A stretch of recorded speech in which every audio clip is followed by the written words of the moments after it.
Hello, everyone. I'm LaSonya Thompson with the Interfaith Film and Music Festival. And today we have some dynamic filmmakers and their team members with them. And we're going to have conversation as to how their projects came to birth and to existence and how they're keeping and maintaining and sustaining their respective projects. And then any words of wisdom that they may have for filmmakers and creatives who want to embark upon this journey or who may need some wisdom tips in their existing project. So to my panelists, if we can start off with Randy, if you could introduce yourself and who you have brought with you on your team, and just a little elevator pitch about your project. All right. Hi, I'm Randy Caspersen. I made a documentary film called Plants, Pollinators, and Prayers. I'm the director, producer, editor of the project. And it just, in a nutshell, is the journey. It's sort of inspired by the loss of the monarch butterfly in our habitat. And it really follows the journey of a local church here in Northern Illinois. And three of the members, a pastor, an educator, and a gardener who all belong to the church, over multiple years as they try to take a space behind the church, or rather well, Diana will probably tell you more about that, but a place on the church grounds. And they try to bring the monarch back. They try to introduce plants that bring pollinators back, things like that. And along with me being here, we have one of those people, the gardener on the project. And it wasn't only a environmental journey for her, it was also a spiritual journey. So she'll probably talk a little bit about that. So that's, I think, good for me. Wonderful. Giulia?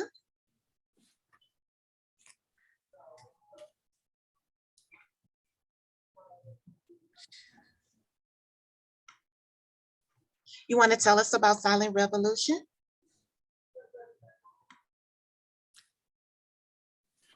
Hello. Hello, everybody. I'm Giulia Viera from Italy.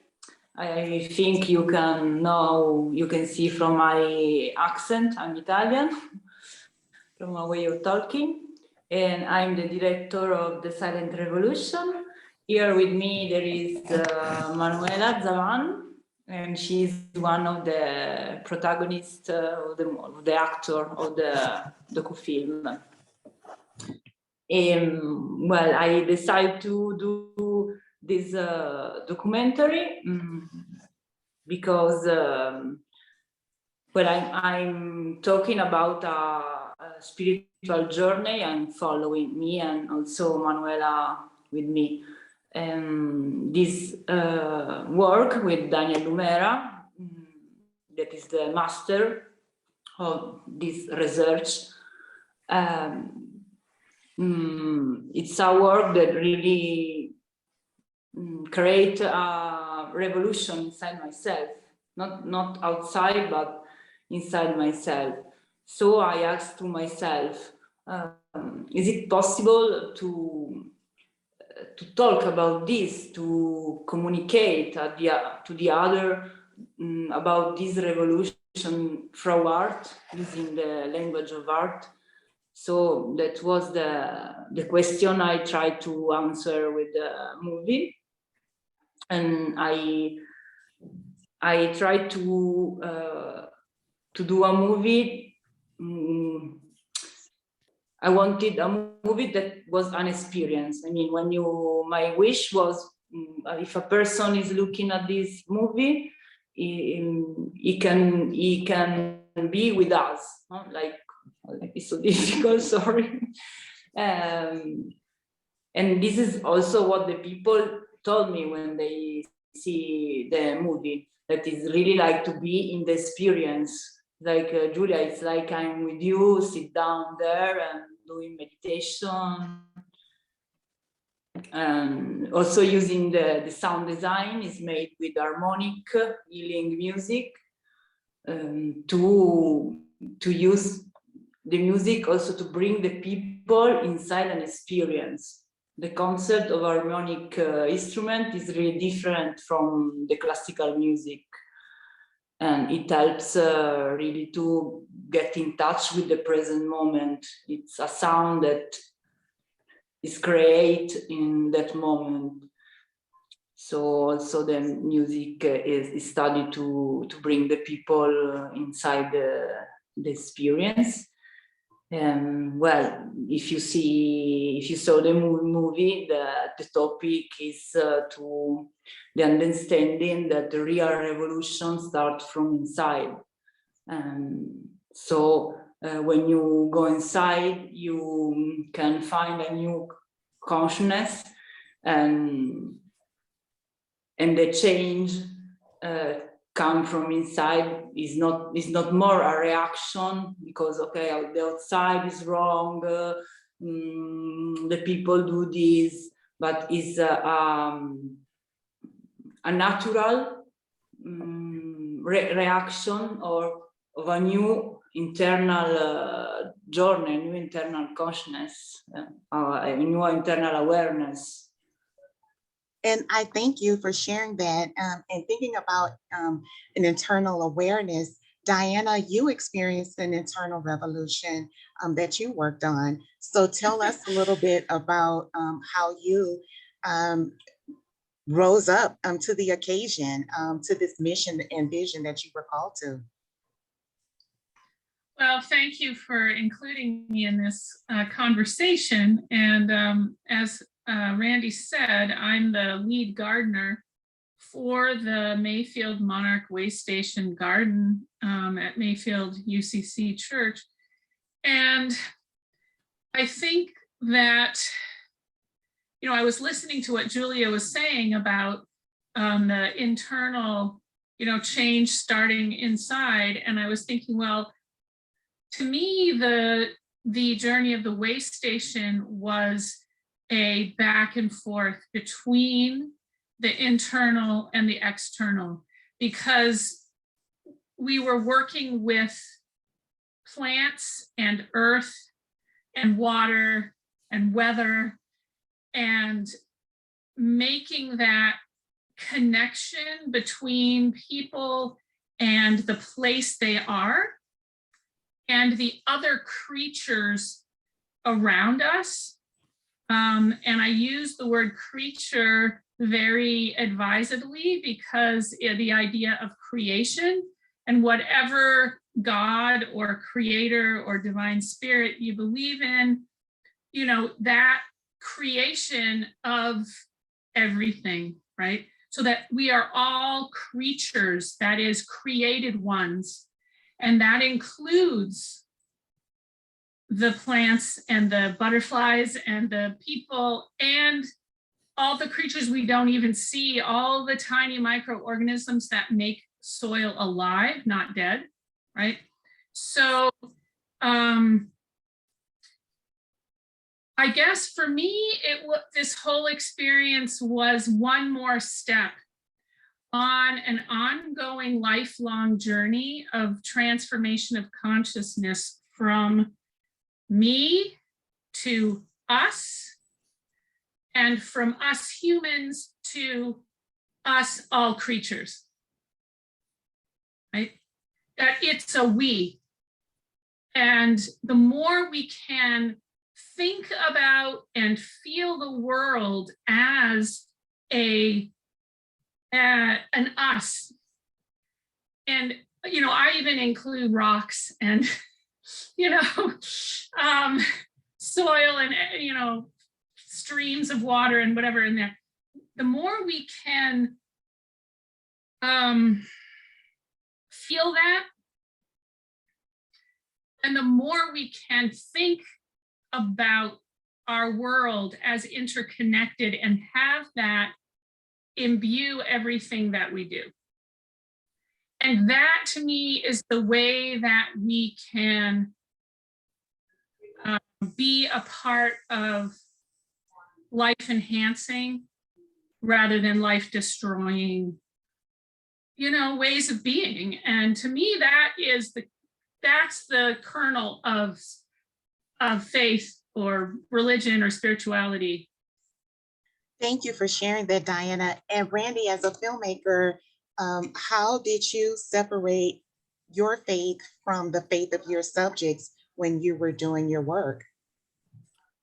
Well, faith is, well, in a different way, an ongoing journey for me, to not get too personal, but I was raised Catholic, and have had different feelings about that growing up, not practicing a Catholic right now.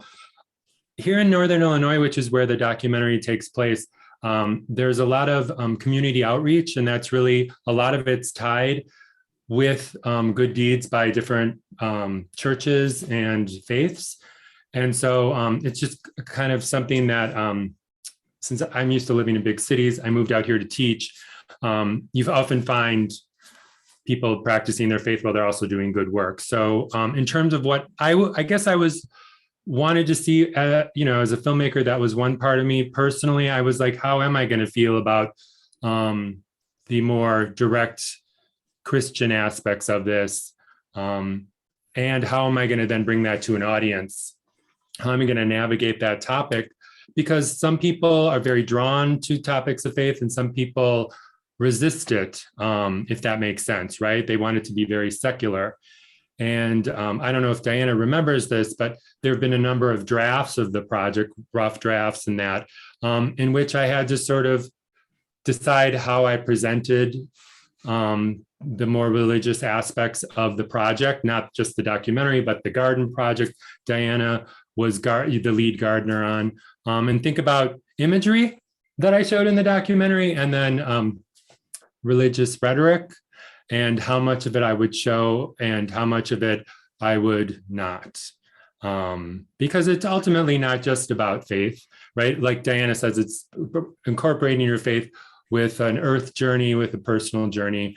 And so I wanted to show the church, the Mayfield church she talked about. It's a Christian church, in the best light possible because of the important work, but also be able to invite people that maybe wouldn't necessarily be attracted to all the religious aspects. So I try to strike a balance. And I took my lead from the pastor, well, Diana as well, but as well as the pastor who talked about the space that they were creating, this garden space, as welcoming not only to Christians, but of all members of all denominations, and that it's really a spiritual place. And that kind of guided me through thinking about what I included of the spiritualness of the religious aspect of what the subjects themselves were telling me. I don't know if what I said there, but that's my answer. I think that's really important, Randy, that you shared that. And Giulia, you had a meditation center that people were gathering to. And so although it's not considered a formal church, but it's a place where people were coming together to gain some peace within and to get reflection and to just kind of work out some of the things that may have been on their heart. So were you also personally tied to the project because you believe in meditation, or were you an objective filmmaker and just wanting to share the story about what was happening and gathering at this particular meditation center? Yes, of course. I wasn't outsider filmmaker. The retreat I feel it's in fact just a retreat where people who are studying with my master from several years can go. So the particular aspect for a person who is looking at the movie is that you can get inside, have a look to a place, and where if you don't have studied at least 5 years with my master, you could not go. So it was an open retreat. The research we follow, we studied with Daniel Omera, is come si dice laico? It's not religious. It's not tied to a religion. It's not tied to a religion. It's not tied to a religion. we talk about consciousness. We like to talk about consciousness. This because not we think spirituality is a part of the consciousness, and this also because the main project of the onlus of the association is to bring the work with meditation, to bring the awareness in institution like prison or school, and for this my master also chose to have a scientific approach to meditation and to the state of consciousness you can live, you can touch with this work. And yes, Thank you. I appreciate that that feedback. And with you mentioning your research and development process, Randy, how long did it take for you to develop the project in terms of research and working with your characters to get the research that you needed for your project? In terms of the research process for plants, pollinators, and prayers, Diana likes to always tell this story because she brought it up. We were at a Friday. She used to do this thing called Pergola Fridays, which was in her backyard, where she'd have like people could drop in. It was like an open house. And she brought up that she was starting this project about monarch butterflies. And I've always been into butterflies. I really like the plight of the bees, if you will, trying to save the honeybees. And so I was like, oh, I'll just come and, this summer, like throw together a 10-minute project. And then I went and I sort of slowly fell in love with the process and the place. And the project itself extends 4 years, mostly shot during summer or the growing season, kind of May to September. Though I did go during winter after a few years. So the process of getting footage was about 4 years with maybe a little more. That was the in terms of the calendar process. Again, it started out in my head being very small, but then as I saw it, plant doesn't grow in a week or a season. It takes, and Diana talks about this in the project, right? How at first it can be sort of discouraging because they have to take root and then they kind of creep and then they eventually grow bigger, and bunnies and other things eat things, or things die, or things don't grow the way you think, which is all part of the, environmental journey, but I think part of an internal journey that she spoke about earlier. So that was the timeline of that. Nice, nice. And Diana, in terms of that research and development process, for you as the lead gardener, did you recruit or bring other people onto the project in order to enrich it, or you just kind of stood alone? There were a lot of people over the years who came and helped. Peggy Doty is a member of the church who's also a university extension nature educator, and she kind of, she knows a lot more about butterflies and other insects and animals than I do. And so she kind of provided that aspect, and also some ideas for bringing people of different ages to the garden to educate and sort of have experiences there that connected with nature and with what we were doing there. And then the pastor really incorporated the garden into our worship and sort of our mission as a church. She at one point, I watched the film again this morning, and it reminded me that Randy included a passage where she's talking about how the church was founded in 1860, specifically because people in the area wanted to create an abolitionist church that supported the Underground Railroad.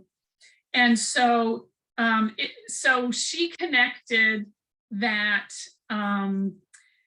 journey of freedom and journey of life to the journey of the monarch butterflies, which of course, you know, is one of the great miracles of nature. These butterflies that fly 3,000 miles or more every fall and every fall and then every spring again, you know. It's really an amazing thing, but the idea of connecting, Martha Brunel, the pastor at the time, was really great at making those kinds of spiritual connections about, you know, the different journeys of people trying to support other beings and support life and life enhancing ways of taking responsibility, right? Taking responsibility for life on earth, basically, right? And to addressing the damage caused sometimes thinkingly and sometimes unthinkingly, right, by human beings. And so in terms of other people involved, it was everything from getting, you know, asking people at the church to come help plant, to come help weed, to come help mulch, to post film. You know, this past fall, I got inveigled into being the Christian ed director of our little church. And so until we couldn't do it outside anymore, and because of COVID, the kids aren't coming into the church and blah, blah, blah, we had I led Sunday school in the way station. And the kids really responded so amazingly to the idea of nature and stewardship, and they are all into connecting nature and God, totally into it. And I really, you know, it makes me think that's a way for young people can connect to spirituality really well. That's wonderful, Diana. And Giulia, you also had some members on the team that you brought along with you. What is their connection in terms of making the project to be as vital as it is?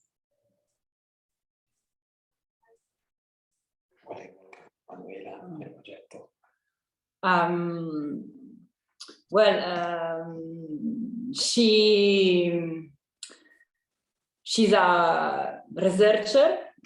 She's a meditation researcher. Well, we work together also before the documentary. We were used to work together for yoga picture, or also for some other video work for the institution, for this onlus association we studied with.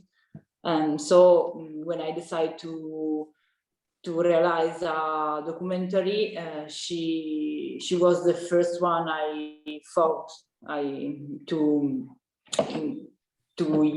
include in the documentary, because I was really in confidence with her, and she's photogenic, and she also liked to be in the movie, in the picture, and I knew I was comfortable with her. So and she is one of the three protagonists. There is Daniel, our master. He is like almost like a outside voice that. And then there are these three people with Manuela, Giulia, and Mark, and I follow with the camera their inner revolution, no? All the awareness they start to realize, all the things they start to realize, and it's nice that then there is the voice of the master that explain what is happening inside these people also, and what meditation is, how it works. So it has been really difficult to think how can I talk about a process that's it's internal. I mean, if somebody look at you in meditation, nothing is happening. No? So to do a movie about this, it's been really hard. I hope, but at the end, well, I did it.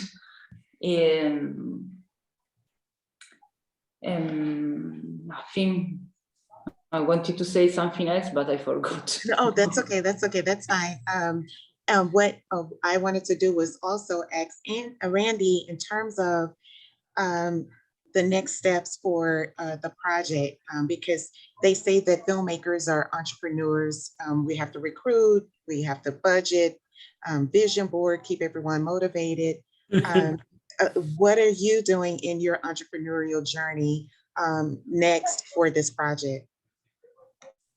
Wow. Oh, I'm not good with the entrepreneurial aspects, if I'm being honest. But oh, there was just a message. I gotta click on it from Zoom. Just gave me. I'm a faculty member, at a public university in Illinois. So a lot of the activities we do with our films, we have to get them to film festivals like this. It's sort of our equivalent of research or publishing. And so it's been playing on the circuit, I guess we call it, for over a year, and it's been in some good festivals. And I'm excited to be part of this one.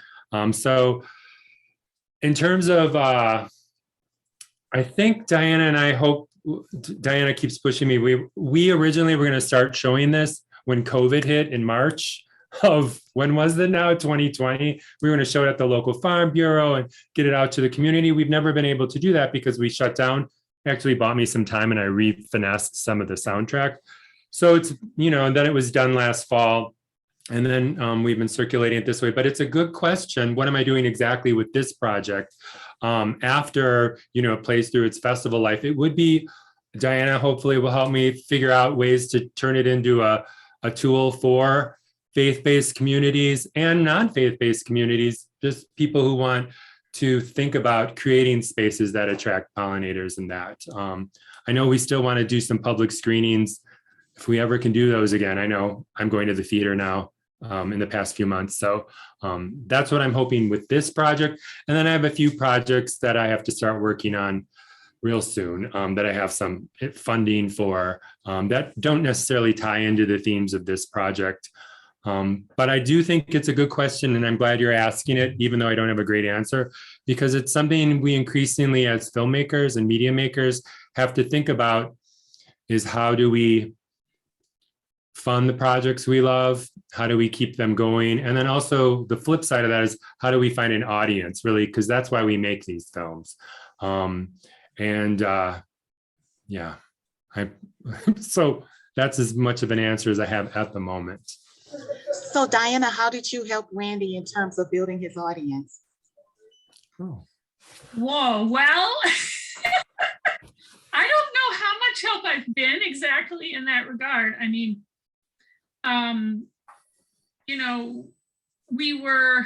Peggy was helpful because she has connections to the local, environmental groups and farming groups and that sort of thing.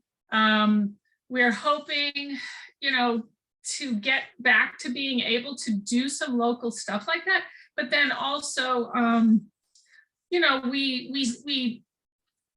Randy was kind enough to allow church members to watch it streaming for free for a little while, kind of thing, just to kind of get, people there to see it. But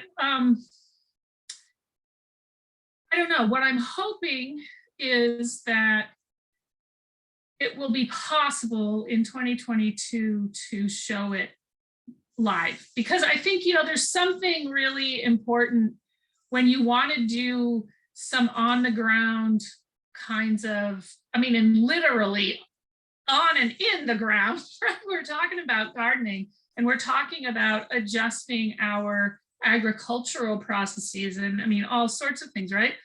That when people can be there in person and then talk to people and ask questions and then go out and see the place and, you know, things like that, I think it gets people to do things. I mean, and in the end, that's what I'm hoping, is that more people will actually do different things in their yards, do different things on their larger properties. Some farmers around here are already, you know, trying not to mow, you know, down the weedy parts around their fields and things like that, and trying to be more careful with spraying, and, you know, and our local forest preserve district is doing wonderful things with prairie restoration and other kinds of native plant and tree reestablishing. But just to you know, there's a man called Doug Tallamy who wrote a very influential book called Bringing Nature Home. And he points out that people's residential yards constitute an amount of land in the United States that's bigger than all the national parks put together. If we could get more people to think about their own place as part of the larger habitat and environment, really amazing things could happen. Thank you for sharing that. And what about you? Oh, and I didn't mean to interrupt. Can I just add one more thing that I forgot? And Oh, sure. on Diana's is the great thing about, I hope if we get to do things in person, Diana, is that we might even be able to bring plants to the screenings and sort of have that contact point of the project and the beauty of it and being on the big screen and being together, but then also that we can also have some plants there. And I didn't say this in case it doesn't come up, but the big thing that changed for me, and it sort of is at the tail end of what Diana just said, is since doing the project, just like she said, I now have a residential yard for the first time. And now I've been inspired by the project I created, but really the garden she helped create behind the church.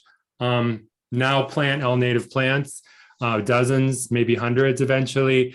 And it's really got me to think differently about connecting back to nature, and also, you know, back to my own spiritual issues or quests, thinking about how I want to connect to the earth and questions of what, you know, God means to me in faith. And I don't always find it in organized religion, but I definitely find it more in my backyard and planting these plants. So anyway, I didn't mean to go off on a tangent there. So, but yes. Well, that's okay. We're just having a fireside chat. So Giulia, can you tell us what your distribution strategy is outside of the festival circuit, what you're planning to do with this project to sustain it, or you just put it on the shelf after no one asks you about it and move on to your next project? Help us tell us what's going on with your project. Okay, first I want to say that it's my first movie and I didn't study cinema, so when I started this work, I didn't know nothing about the cinema world. I mean, I was a photographer, I did some video for some web television, but not cinema, no movie, no film. So for me, it has been all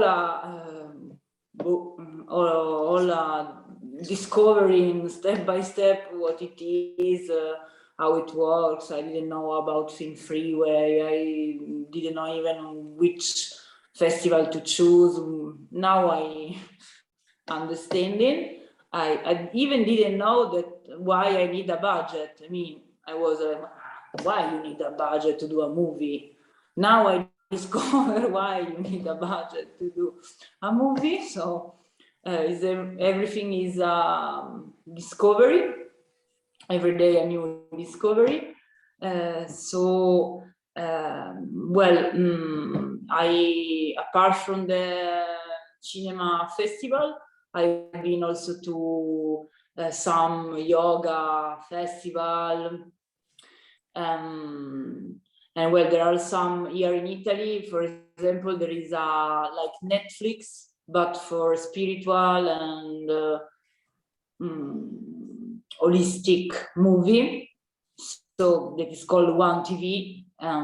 So now the movie is there, I mean, they bought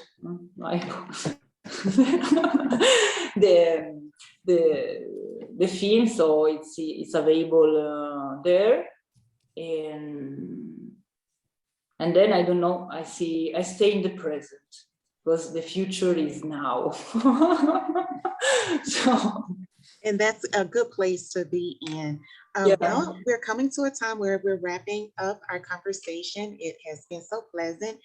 Do you have any lasting words to give to other creatives or people who are thinking about getting onto the journey of putting a film together? And Giulia, we were with you. Can you just go ahead and give us any lasting thoughts to the audience for their film project or future film project?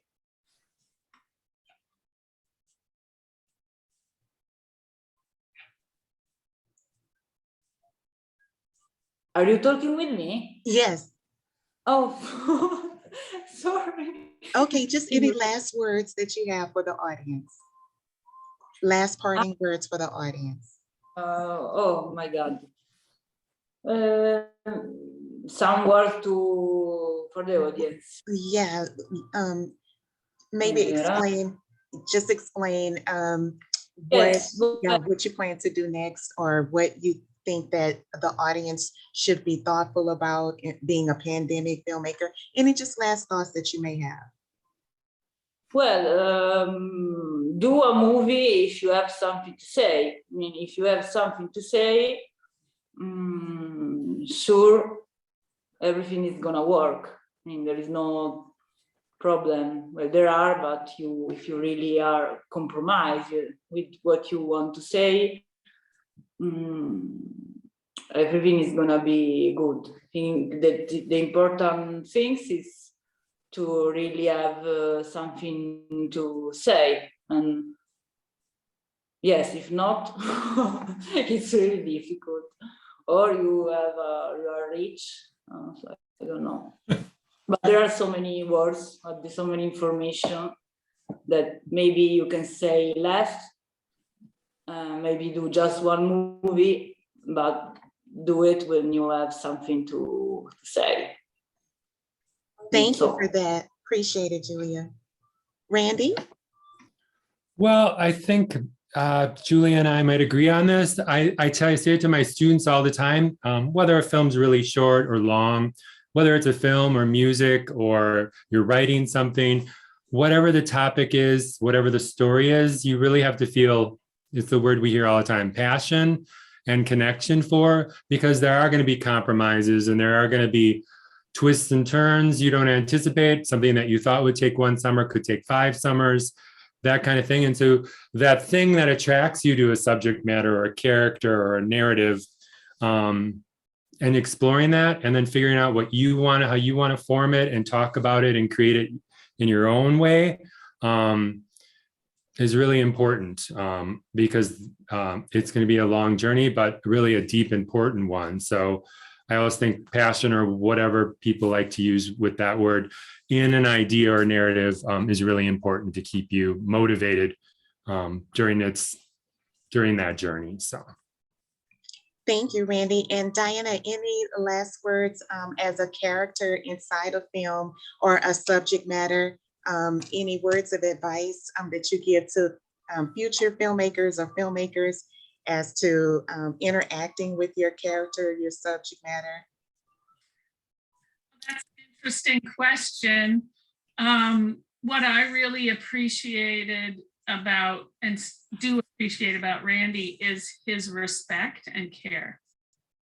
that he was really, he cared about what we, our project, and he cared about the individual people involved, and he was very respectful of everybody. And,